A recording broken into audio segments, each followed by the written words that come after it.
Utilizando como metáfora a imagem de um organismo que procura se adaptar e sobreviver num ambiente em mudança, fazemos uma comparação que nos permite visualizar as organizações como conglomerados de seres humanos, negócios e necessidades técnicas interrelacionadas. A metáfora sugere que diferentes ambientes favorecem diferentes espécies de organizações, baseadas em diferentes métodos de organização, e que a congruência com o ambiente é o fator de sucesso.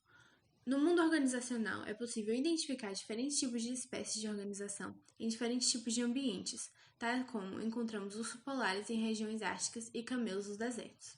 Na prática, vemos que a organização burocrática tende a funcionar mais eficientemente em ambientes estáveis. Por outro lado, em regiões mais competitivas e turbulentas, como empresas de alta tecnologia, espécies de organizações muito diferentes são encontradas. Assim sendo, a ideia de que as organizações são mais semelhantes a organismos dirigiu nossa atenção para assuntos mais gerais de sobrevivência, relação à organização-ambiente e eficácia organizacional. Metas, estruturas e eficiência agora ficam em segundo plano em relação aos problemas de sobrevivência e outras preocupações mais biológicas. Hoje nos parecem óbvias as ideias de que empregados trabalham melhor quando estão motivados e que essa motivação depende de se permitir que as pessoas alcancem recompensas que satisfaçam suas necessidades pessoais. Entretanto, no século XIX e início do século XX, o trabalho era considerado uma necessidade básica e a motivação dos funcionários deveria estar garantida tão logo que o salário fosse pago.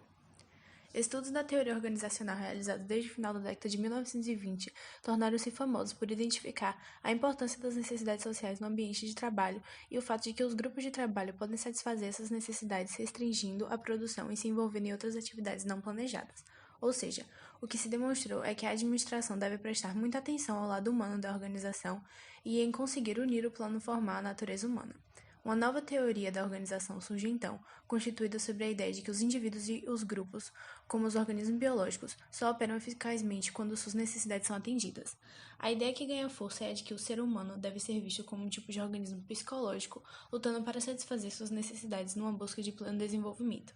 Essa teoria que sugere que os seres humanos são motivados por uma hierarquia de necessidades que vão do fisiológico ao social e ao psicológico, mudou o modo como o ambiente burocrático pensava as relações do trabalho. A integração das necessidades dos indivíduos e das organizações tornou-se uma força poderosa, e foi dada atenção especial à ideia de fazer os empregados sentirem-se mais importantes, dando-lhes trabalhos mais significativos e autônomos como meio de torná-los interessados em seu trabalho. Logo se via que o estilo de liderança mais participativo, democrático e voltado para o empregado estava se tornando uma alternativa à orientação excessivamente limitada, autoritária e desumanizante, geralmente produzida pela administração clássica. O gerenciamento dos recursos humanos tornou-se um dos principais focos de atenção e a necessidade de interagir os aspectos humanos e técnicos do trabalho tornou-se um princípio importante. O trabalhador passou a ser pensado como um indivíduo que possui necessidade de realização pessoal, necessidades sociais, previdenciárias e psicológicas. E o trabalho que em muitas partes do mundo tem mostrado que ao planejar ou administrar qualquer tipo de sistema social, seja ele um pequeno grupo, uma organização ou uma sociedade, é preciso ter em mente a interdependência das necessidades técnicas e humanas. As organizações são sistemas abertos para seu ambiente e precisam atingir uma relação apropriada com esse ambiente para sobreviver. Conceitos importantes para entendermos esses organismos incluem: sistema aberto, onde é aquele que existe uma troca constante com o ambiente, ou seja, ciclos de estímulos, transformações internas e respostas a novos estímulos são cruciais para a sustentação desse sistema, embora o grau de abertura possa variar. Em outra perspectiva, as máquinas com movimentos pré-determinados são sistemas fechados, muito diferentes do organismo social imprevisível e em constante mudança. A homeostase se refere à autorregulagem desse sistema e à capacidade de manter um estado relativamente estável. A entropia é a tendência dos sistemas fechados de se deteriorar e cair. Já a entropia negativa são as tentativas dos sistemas abertos de se sustentar pela importação de energia para compensar tendências entrópicas. O requisito variedade se refere à complexidade interna de um sistema. A equifinalidade é o fato de que um sistema aberto existem várias maneiras de chegar ao mesmo fim. Sistemas vivos são caracterizados por padrões flexíveis de organização. A evolução do sistema se refere ao processo cíclico de variação, seleção e retenção de características selecionadas que permitem a evolução do sistema. Um conjunto de 3 ideias ajudou a formação da teoria da organização e administração, sendo usadas até hoje na teoria da contingência, sendo elas: a teoria dos sistemas abertos enfatiza a importância do ambiente em que as organizações existem. Devemos ser capazes de perceber mudanças na tarefa e ambientes contextuais, superar e administrar limites críticos e áreas de independência e desenvolver respostas operacionais e estrategicamente adequadas. Organizações são conjuntos de subsistemas interrelacionados contendo indivíduos pertencentes a grupos, e embora cada um seja por si só um ambiente aberto, o modelo do sistema aberto nos encoraja a estabelecer congruências ou alinhamentos entre esses sistemas diferentes e identificar e eliminar potenciais disfunções constantemente. A teoria da contingência fala sobre a adaptação da organização das empresas em relação ao ambiente em que trabalham, em que se deve buscar um equilíbrio entre as necessidades e as circunstâncias que são submetidas. Em 1950, Tom Burns e G.M. Stoker fizeram um estudo sobre as maneiras pelas quais as empresas administravam e geriam suas dinâmicas de acordo com a mudança que ocorria no mercado de trabalho. Perceberam que existem empresas que exigem uma maior flexibilidade tanto dos seus funcionários como de suas funcionalidades, posto que estão à mercê dos acontecimentos, vivendo turbulências no mercado. Por exemplo, as empresas de tecnologia que estão em recorrente atualização, não podendo estarem estáticas para serem estáveis. Portanto, vão formando novos moldes e implantando reuniões para a comunicação aberta de todos os funcionários. Viram também que existem outras empresas que são estáveis e prósperas quando estão estáticas em seus moldes, e que não têm a necessidade de tanta flexibilidade. E então tem os seguintes termos: mecanista para aquelas empresas que trabalham com padrões hierárquicos e orgânica para as empresas que buscam incessantemente novas adaptações para serem estáveis. Surgiu então a pesquisa de Lawrence e Locke, que aprimoram a teoria, constatando que os estilos de organização devem variar de acordo com o ambiente de trabalho, em que as empresas mais orgânicas devem ter dentro de sua organização uma maior diferenciação entre os setores para assim buscar uma organização, diferente das empresas que vivem em ambientes menos complexos e mais hierárquicos. Desde a década de 60, centenas de pesquisadores aprofundaram o trabalho de especificar as características organizacionais e seu sucesso em lidar com diferentes tarefas e condições ambientais. A ideia evoluiu para o conceito de que diferentes espécies de organização são necessárias para atender às exigências de diferentes ambientes. Por exemplo, Henry Mintzberg identificou 5 tipos de organização definidas a seguir.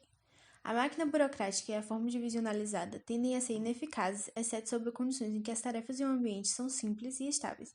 Seus sistemas de controle altamente centralizados tendem a torná-las lentas e ineficazes em lidar com circunstâncias de mudança. A burocracia profissional modifica os princípios do controle centralizado para permitir maior autonomia do pessoal e é adequada para lidar com condições relativamente estáveis em que as tarefas são relativamente complicadas. A estrutura simples geralmente compreende um executivo-chefe que pode ter um grupo de pessoal de apoio e é um grupo de operadores em que fazem um trabalho básico. A organização é muito informal e flexível e, embora seja comandada de maneira altamente centralizada pelo executivo-chefe, é ideal para realizar mudanças e manobras rápidas. É típica de empresas inovadoras, jovens e bem-sucedidas. A adhocracia caracteriza-se por organizações que são temporárias por natureza e é uma forma altamente adequada para desempenho de tarefas complexas e incertas em ambientes turbulentos. As adhocracias são equipes virtuais ou organizações virtuais. Hoje em dia são comuns em empresas inovadoras do setor eletrônico. Estamos acostumados com o diagnóstico, juntar peças de um quebra-cabeça até que se forme uma imagem clara. Nessa situação, existem diagnósticos que precisam ser feitos dentro das organizações para que haja a cura de problemas que possam comprometer o desenvolvimento organizacional. Para esse diagnóstico, fazemos as seguintes perguntas: a natureza do ambiente da organização, o tipo de estratégia empregada, o tipo de tecnologia, o tipo de pessoas empregadas e sua cultura, a estrutura da organização e filosofias de administração dominantes. Cada pergunta dessa caracteriza um subsistema de uma organização que se interrelaciona e precisa ser consistente, entretanto maleável. Na figura, representamos graficamente as respostas dessas perguntas e revelamos as congruências e incongruências entre a organização e o ambiente. 3 exemplos de relações congruentes são representados pelas posições A, B e C. A posição A representa uma organização em um ambiente estável com estratégia defensiva, ou seja, ela protege o seu nicho, pode ser uma empresa que já domina o mercado. A posição C, temos uma organização que passa por um grau moderado de mudança em seu ambiente, com progressos tecnológicos regulares e marcados em constante estado de transição. Ela precisa se manter em um dia com esses progressos. Na posição B, temos uma empresa num ambiente altamente turbulento, produtos e tecnologias em constante mudança e com um ciclo de vida muito curto, ou seja, ela precisa buscar sempre novas ideias e oportunidades. A posição D é um exemplo de organização que tem seus subsistemas incongruentes, característica de uma organização super burocratizada que defende a posição que já alcançou e não procura novas oportunidades. A análise das subunidades identifica o que é necessário para lidar com vários subambientes, demonstrando a diferenciação e a integração necessária. A mudança e desenvolvimento organizacional bem-sucedido depende do alinhamento de variáveis para que a organização enfrente os desafios e oportunidades colocados por seu ambiente. Nas organizações, o grau de harmonia interna e de ajuste com o ambiente é produto de decisão, atividade e inatividade humanas. Sendo assim, a incongruência e o conflito são a regra geral, e o que se busca é a fuga dessa regra, ser a exceção. A visão ecologia da população coloca a teoria da evolução de Darwin no centro da análise organizacional. Em essência, o argumento é o seguinte: para sobreviver, as organizações, como organismos existentes da natureza, dependem de sua capacidade de adquirir um suprimento adequado de recursos necessários para sustentar sua existência. Elas têm que enfrentar a concorrência de outras organizações e, uma vez que os recursos em geral são escassos, somente os mais aptos sobrevivem, tornando o ambiente o fator crítico na determinação de quais organizações têm sucesso e quais fracassam, selecionando os concorrentes mais fortes através da eliminação dos mais fracos. Conforme essa teoria, pressões inerciais podem impedir as organizações de mudar em resposta a seus ambientes. Confrontados com diferentes tipos de concorrência e de circunstâncias ambientais, setores inteiros ou tipos de organizações podem surgir e desaparecer. Essa teoria é criticada por ser considerada muito determinista e dar ênfase à escassez de recurso e à concorrência, não dando importância à possibilidade de abundância de recursos e cooperação. As teorias organizacionais, a contingencial e a da ecologia populacional veem as organizações como existindo num estado de tensão ou de luta com seus ambientes. A evolução envolve a sobrevivência da adaptação e não apenas a sobrevivência do mais bem adaptado. Na natureza, a colaboração é tão comum quanto a competição. No mundo organizacional, organizações do mesmo setor frequentemente se unem para associações comerciais e profissionais para agir em conjunto em relação a interesses comuns.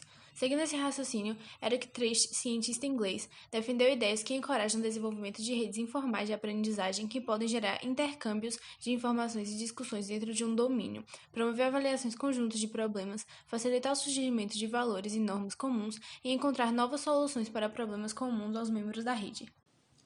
O critério de vantagens e limitações foi conseguido explorando os paralelos das relações entre o organismo e organizações, e também as relações com o ambiente entre espécies de junto à ecologia.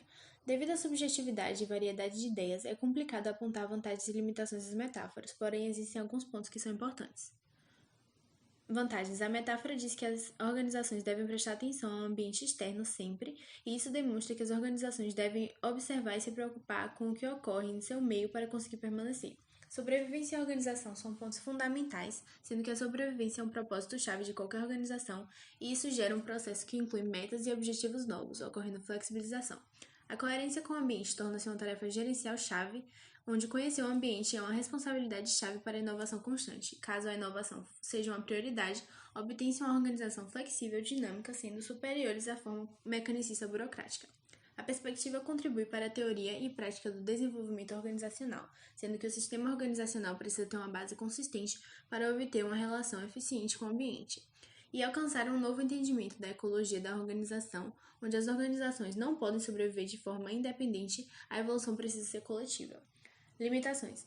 As organizações não são organismos se seus ambientes são muito menos concretos do que a metáfora presume. Dessa forma, é doloso dizer que as organizações precisam adaptar-se a seu ambiente ou que o ambiente vai selecionar. Essas visões subestimam os poderes que existem nas organizações e de seus integrantes de evoluir. Não há dúvida que a organização sozinha tem pouco impacto em relação ao ambiente, mas esse cenário muda quando existe uma cooperação de organizações em prol do interesse comum, causando alteração do ambiente. A metáfora amplia o grau de unidade funcional e coesão interna, identificando diversas organizações. A maioria das organizações não trabalha unificada como o corpo humano, e cada elemento de organização trabalha de forma separada, mas a ideia de trabalhar com uma organização unificada é vista com bons olhos para uma melhor coesão. A metáfora pode facilmente tornar-se uma ideologia, onde o risco de uma metáfora tornar-se uma ideologia é extremamente incômodo, porque a teoria acaba servindo à prática e, consequentemente, a lei natural que existe para organizar a sociedade pode ser alterada e alterar o mundo que pode tornar-se.